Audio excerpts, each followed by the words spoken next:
ഇത് മാസ് മോട്ടോഴ്സിൽ നിന്നാണ്. നമ്മുടെ ഹോണ്ട ആക്റ്റീവ 125 B6 മോഡൽ വണ്ടിയാണ്. ജനറൽ സർവീസായിട്ട് നമ്മൾ കയറ്റിയാണ് കേട്ടോ. ജനറൽ സർവീസിൻ്റെ ഭാഗമായിട്ട് നമ്മളതിൻ്റെ ബാക്ക് ബ്രേക്ക്, ക്ലച്ചിൻ്റെ ഭാഗം ഗ്രീസ് ചെയ്യാനും എയർ ഫിൽറ്ററൊക്കെ ചെക്ക് ചെയ്യാനൊക്കെ അയച്ചിട്ടുണ്ട്. അപ്പോൾ ബാക്ക് ബ്രേക്ക് ലൈനറൊന്നും നമുക്ക് കംപ്ലയിൻ്റ് ഒന്നുമില്ല, കാരണം പുത്തനാണ്. ആകെ കൂടി 5000 കിലോമീറ്ററോളം നമുക്ക് ഓടിയിട്ടുള്ളൂ. വേറെ കംപ്ലയിൻ്റോ കാര്യങ്ങളൊന്നുമില്ല.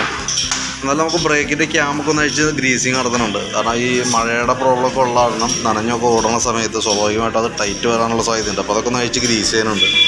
എയർ ഫിൽറ്ററിൻ്റെ കണ്ടീഷൻ നോക്കുമ്പോൾ എയർ ഫിൽറ്ററൊന്നും കുഴപ്പമൊന്നുമില്ല കേട്ടോ. അത്യാവശ്യം തുടച്ച് ക്ലീനാക്കി റീസെറ്റ് മതി. നമുക്ക് 10000 കിലോമീറ്ററിലാണ് എയർ ഫിൽറ്ററൊക്കെ ചേഞ്ച് ചെയ്യേണ്ടി വരാം.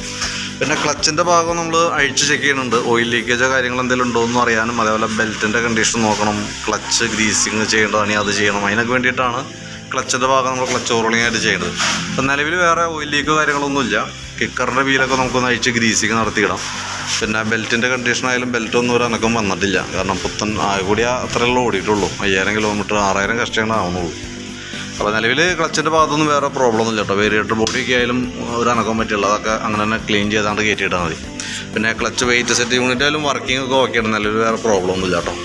പിന്നെ എഞ്ചിൻ ഓയിലിൻ്റെ കേസ് നമ്മൾ നോക്കുമ്പോൾ അത്യാവശ്യം ഒരു കളർ ചേഞ്ച് കാര്യങ്ങളൊക്കെ ഉണ്ട്. അപ്പോൾ അതുകൊണ്ട് തന്നെ നമ്മൾ എത്രയെല്ലാം മാറ്റിയേക്കണേന്ന് കൃത്യമായിട്ട് നമുക്ക് അറിയാൻ പറ്റില്ല.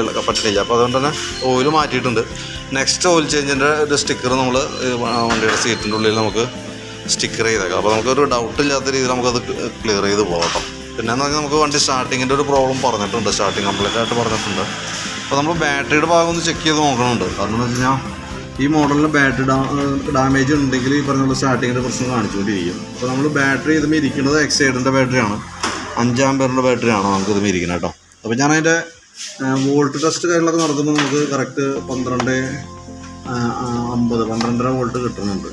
നമുക്ക് ബാറ്ററി ഒന്ന് ടെസ്റ്റിലേക്ക് കൊടുക്കുന്നുണ്ട്. അപ്പോൾ നമുക്ക് കംപ്ലയിൻസ് എന്തെങ്കിലും കൃത്യമായിട്ട് അതിനകത്ത് മീറ്ററിൽ കാണിക്കും. അപ്പോൾ ഓൾറെഡി ഇത് ഡാമേജ് ആയിട്ടാണ് കാണിക്കുന്നത്, അതായത് പോയ ബാറ്ററി ആയിട്ടാണ് അതിൻ്റെ സിമ്പിളാണ് തെളിഞ്ഞു വന്നിരുന്നത്. അപ്പോൾ എന്നാൽ കൂടി സെൽഫ് കാര്യങ്ങളൊക്കെ വർക്കിംഗ് ആണ്. അപ്പോൾ പെട്ടെന്നൊരു കംപ്ലയിൻറ്റ് വന്നൊന്നുമല്ല. ഒരു പക്ഷേ നമുക്ക് സ്റ്റാർട്ടിങ്ങിൻ്റെ ഒരു പ്രശ്നം റിപ്പീറ്റ് കാണിക്കാനായിട്ടുള്ളൊരു സാധ്യത നിലനിൽക്കുന്നുണ്ട്. അത് ബാറ്ററിയുടെ ആണ് ശരിക്കും കേട്ടോ. പിന്നെ നമുക്ക് അതിൻ്റെ ഫ്രണ്ട് ബ്രേക്കും കൂടിയൊക്കെ നമ്മളൊന്ന് അഴിച്ച് ക്ലീനിങ് നടത്തി ബ്രേക്ക് ക്യാമ്പൊക്കെ ഒന്ന് ഗ്രീസ് ചെയ്ത് വിടും. കാരണം എന്തെങ്കിലും നമുക്ക് മഴയൊക്കെയാണ്. അപ്പോൾ അതുകൂടി നമ്മൾ ക്ലിയർ ചെയ്യും. ടയർ പ്രഷർ കാര്യങ്ങളൊക്കെ ഒന്ന് ചെക്ക് ചെയ്യും.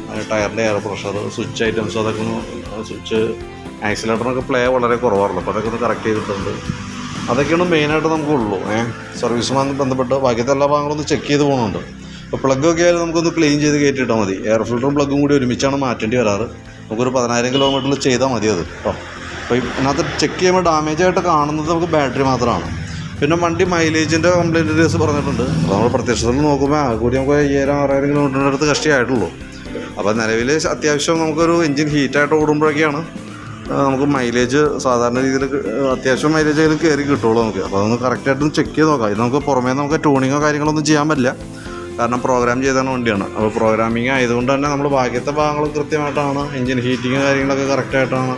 അത്യാവശ്യം ലോങ്ങിലേക്കുള്ള ഓട്ടമൊക്കെ മണ്ണുണ്ടെങ്കിലാണ് മൈലേജ് നമുക്ക് കയറി കിട്ടാം. അപ്പോൾ അതിൻ്റെ കേസ് നോക്കിക്കോളാം. അപ്പോൾ ഞാൻ നിലവിലിപ്പോൾ നമുക്ക് ആവണം ഇതിൻ്റെ ഒരു എസ്റ്റിമേറ്റ്. നമുക്കിപ്പോൾ എഞ്ചിൻ ഓയിൽ വന്നിട്ടുണ്ട്, സർവീസ് സംബന്ധമായിട്ട് ജനറൽ സർവീസും കാര്യങ്ങളൊക്കെ ഉണ്ടല്ലോ.